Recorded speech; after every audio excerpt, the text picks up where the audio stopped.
And I'm going to take a couple minutes to recap all the adventures I've had today. This is Friday, November 1st. It was actually below freezing and quite raw when I started today, but as forecast, the cloud cover broke around noontime, and it's a very pleasant afternoon in the low to mid 40s with very clear light for photography and video purposes. And I've made it almost halfway up the Glade Trail here at the New River Gorge National Recreation Area, and I've spent so much time exploring I really need to start thinking about turning around. So I'm going to put the wraps on this hike and this day, and I'm going to spend the rest of the day just hiking and not trying to record any of my discoveries. But just incredible mountain stream the whole way. There are no pools bigger than, your typical swimming hole, which I'm in front of right here, and great for fishing, I'm sure. But this is pretty much mountain stream, tumble and small falls the whole way, mostly tumbling through boulders.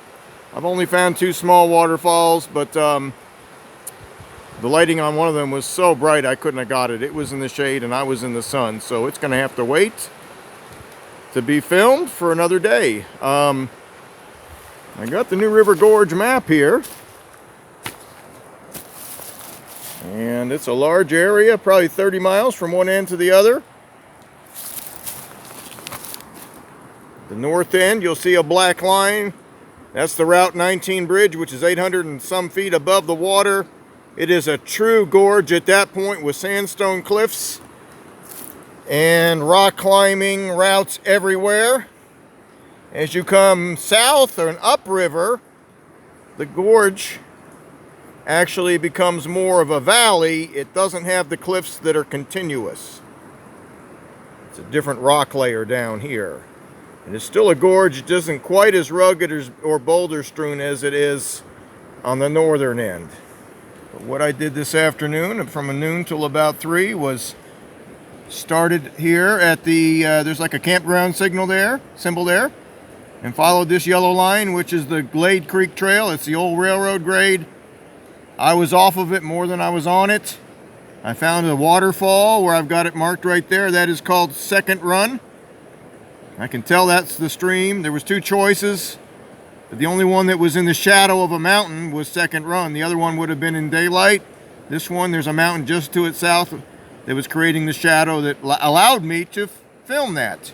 So that was a blessing.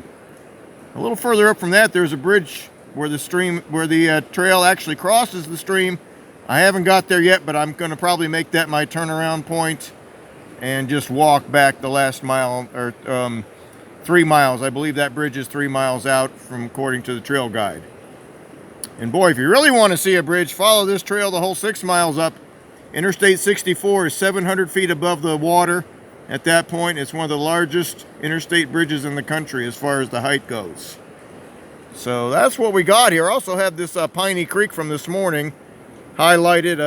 The ink got a little smudged, but that mill site I've got marked here, it's right outside of Beckley, and I also stated my concerns about the legal access to that property. It wasn't as expected, but it looks like it can be done if you were to know the right way in.